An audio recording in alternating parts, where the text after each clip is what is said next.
Bu Aya, apakah sudah sempat menghubungi puskesmas untuk pemeriksaan kesehatan rutin? Sudah Bu, kemarin saya sudah ngobrol dengan koordinatornya dan beliau bilang akan segera menginfokan untuk jadwal kunjungan berikutnya. Wah, terima kasih Bu Aya. Sama-sama Bu.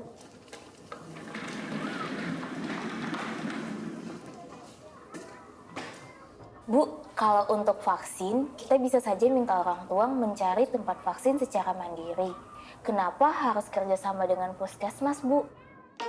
Saya pertama kali membaca tentang hal ini di Pautpedia Bu Aya.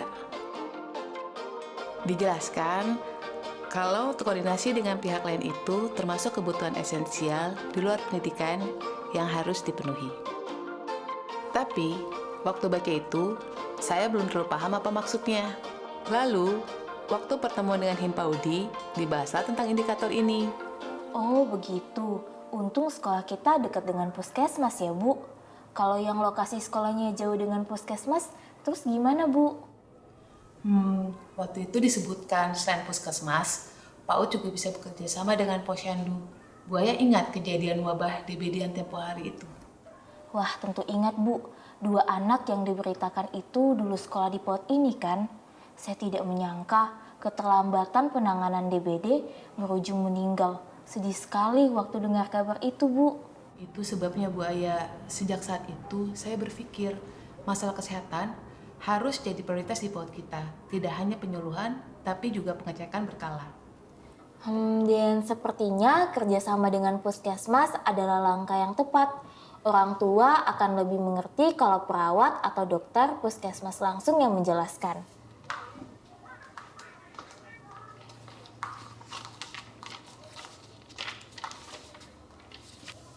Oh iya Bu, saya jadi ingat ini draft menu makanan sehat untuk bulan depan.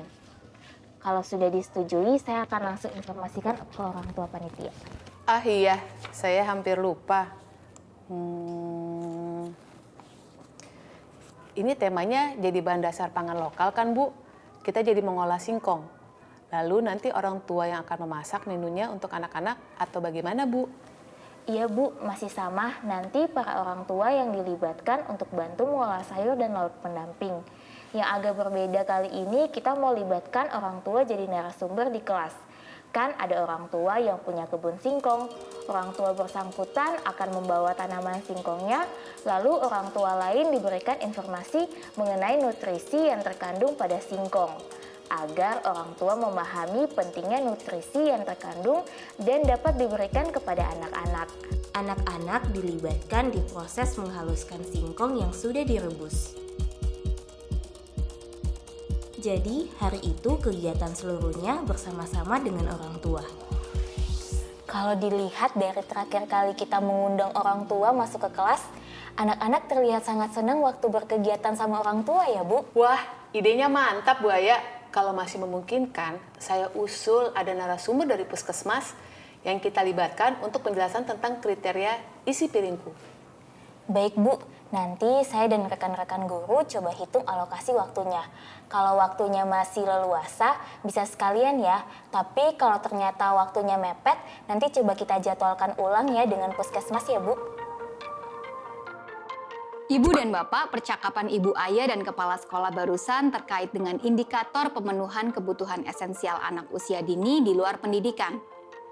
2 indikator ini merupakan bagian dari 8 indikator pada elemen 3, yaitu mendukung pemenuhan kebutuhan esensial anak usia dini dalam PAUD berkualitas.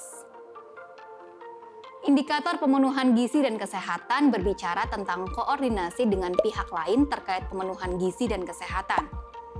Di percakapan tadi, PAUD melakukan kerjasama dengan puskesmas setempat untuk mengadakan pemeriksaan kesehatan secara berkala. Selain puskesmas, PAUD juga dapat bekerja sama dengan posyandu, rumah sakit terdekat, atau lembaga kesehatan lainnya. Capaian indikator ini bertujuan untuk melibatkan berbagai pihak yang kompeten untuk ikut memantau dan memperhatikan soal gizi dan kesehatan anak usia dini. Dengan demikian, upaya-upaya yang bersifat pencegahan dapat dilakukan secara optimal sedini mungkin. Sementara indikator berikutnya berbicara tentang pemberian makanan tambahan atau PMT dan atau makanan bergizi secara berkala. Ada banyak manfaat pemberian makanan tambahan bergizi bagi peserta didik di jenjang PAUD. Selain memperbaiki asupan gizi dan ketahanan fisik anak, program ini juga menjadi media untuk mengenalkan variasi olahan makanan yang diharapkan ikut meningkatkan kesukaan dan minat anak terhadap olahan makanan yang bergizi. Manfaat lainnya yaitu meningkatkan partisipasi orang tua dan masyarakat pada kegiatan PAUD. Membuka kerjasama dengan semua pihak dapat membantu PAUD memperhatikan dan memantau perkembangan peserta didik. Kegiatan-kegiatan yang kita bahas tadi juga dapat dimasukkan ke dalam penyusunan kurikulum operasional satuan pendidikan sebagai perencanaan terstruktur kegiatan-kegiatan di satuan PAUD dalam 1 tahun. Tunggu apa lagi? Selamat merancang program-program menarik untuk membuka kerjasama dengan lebih banyak pihak.